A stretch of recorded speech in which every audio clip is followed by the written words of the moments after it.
Halo semuanya, kembali lagi bareng Nidia di sini nih. Guys, kalian kalau beli mobil tuh lihat apanya sih? Pasti banyak banget di jawabannya. Ada yang lihat merek, lihat desain, lihat fitur, dan masih banyak lagi pastinya. Mobil zaman sekarang udah sangat berkembang untuk fitur safety-nya. Mulai dari yang standar seperti ABS, BA, EBD, traction control, hill start assist, dan yang paling utama nih, yaitu airbag. Bahkan, sekarang pabrikan-pabrikan udah banyak yang menyematkan teknologi-teknologi canggih seperti adaptive cruise control, lane keep assist, collision mitigation system, bahkan ada yang sampai bisa autopilot. Tapi kalian tahu nggak sih, meskipun teknologi untuk safety udah berkembang dengan sangat cepat jika dibandingkan 30 tahun yang lalu, masih ada aja mobil yang nggak mementingkan aspek ini. Hal ini dibuktikan oleh uji tabrak yang dilakukan oleh New Car Assessment Program atau yang kita sebut NCAP. Masih ada aja nih mobil-mobil dalam satu dekade terakhir yang tidak memenuhi standar keamanan. Kalian penasaran pasti kan ada mobil apa aja? Sebelum lanjut, pastiin dulu kalian udah subscribe channel Pricebook Otomotif dan nyalain juga loncengnya supaya nggak kelewatan setiap video baru. Langsung aja yuk, kita mulai. Yang pertama ada LCGC dari Daihatsu, yaitu Daihatsu Sigra. Siapa coba yang nggak tahu mobil ini? Kalau kalian pesan taksi online, 90% kemungkinan akan dapatnya mobil ini. Pertama kali diperkenalkan tahun 2016, mobil ini menjadi satu-satunya mobil LCGC 7-seater yang ada di Indonesia. Tunggu sebentar. Aduh, ini dia lupa kalau mobil ini punya kembaran dari bapak perusahaannya, yaitu Toyota Calya. Sebenarnya ini mobil yang sama sih, diproduksinya aja sama, di pabrik Astra Daihatsu Motor. Cuma logonya aja yang berbeda, pasti pada protes nih. Saat dilakukan uji tabrak di ASEAN NCAP, mobil ini hanya meraih 1 bintang untuk keamanan orang dewasa dan bintang 2 untuk keamanan anak-anak. Ini dia ngeri liatnya, setir bisa nyamperin kepala gitu. Namun untuk varian dengan dual airbag, Daihatsu Sigra ini meraih bintang 4 untuk keamanan orang dewasa dan anak-anak. Iya, ini dia tahu hasil tes Toyota Calya. Tapi ini mobil yang sama, jadi hasil tesnya pun pasti sama. Kalau kalian mau beli, nih dia saranin beli yang ada airbagnya ya. Untuk harga tiap tipenya, nih dia kasih lihat di layar berikut.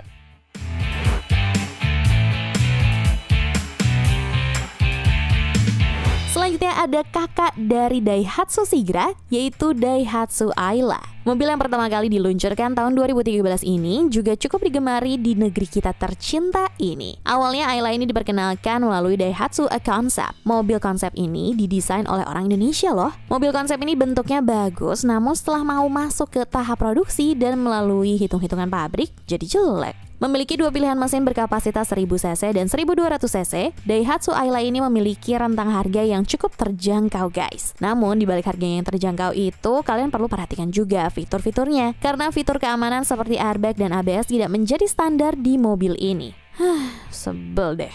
Fitur keamanan hanya ditambahkan sebagai opsional di tipe yang lebih tinggi. Untuk hasil uji tabrak dari ASEAN NCAP, mobil ini dalam tipe standar tanpa airbag meraih bintang 1 untuk keamanan orang dewasa dan bintang 2 untuk keamanan anak-anak. Duh, coba bayangin kepala kamu kejedot setir kayak yang ada di video ini. Bayangin itu berat, biar nih dia aja deh. Kalau kalian ada rencana untuk membeli Daihatsu Ayla, pastikan pilih varian yang ada airbagnya ya. Untuk harga lengkapnya, nih dia kasih lihat di scene berikut ya.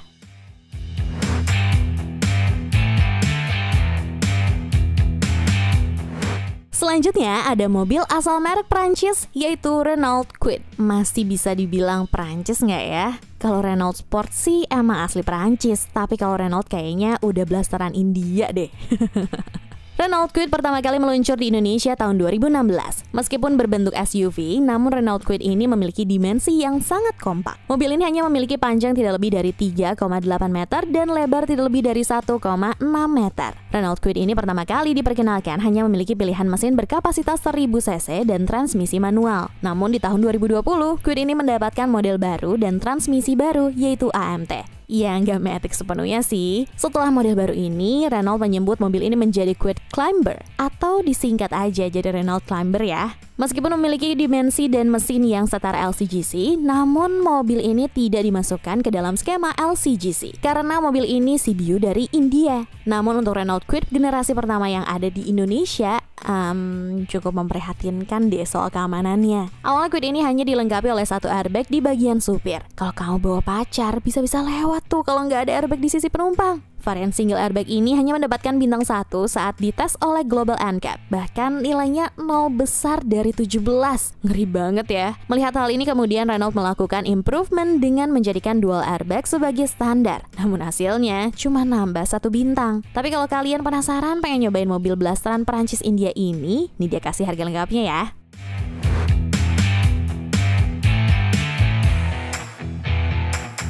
Selanjutnya ada mobil asal Cina yaitu Hongguang alias Wuling Convero. Ya, di Cina sana merek Wuling adalah Hongguang. Wuling Convero pertama kali diperkenalkan di tanah air pada Agustus 2017 silam. Mobil ini menjadi revolusioner pada masanya karena memberikan kenyamanan dan fitur sekelas LMPV. Namun dengan harga sekelas LCGC, bahkan mobil dengan dimensi yang bongsor ini mampu mengangkut hingga 8 penumpang. Mobil ini juga menjadi salah satu penyebab insyaafnya pabrikan-pabrikan Jepang saat itu yang terkena pelit dalam memberikan fitur. Namun dibalik semua keunggulannya itu, ada satu hal yang tidak dimiliki mobil ini, yaitu fitur keselamatan sebagai standar. Karena seperti mobil-mobil sebelumnya, fitur airbag hanyalah sebagai opsi di tipe yang tertinggi. Sementara tipe yang standar tidak dilengkapi airbag. Hasil uji tabrak yang dilakukan NCAP pada tahun 2018, mobil ini hanya meraih 1 bintang untuk varian standar. Yang berarti kalian jangan ngebut-ngebut kalau bawa mobil ini karena bahaya. Untuk harga tiap tipenya, nih dikasih di sini ya. Eits, sebelum lanjut, ayo dong di pause dulu sebentar, terus like, abis itu subscribe deh.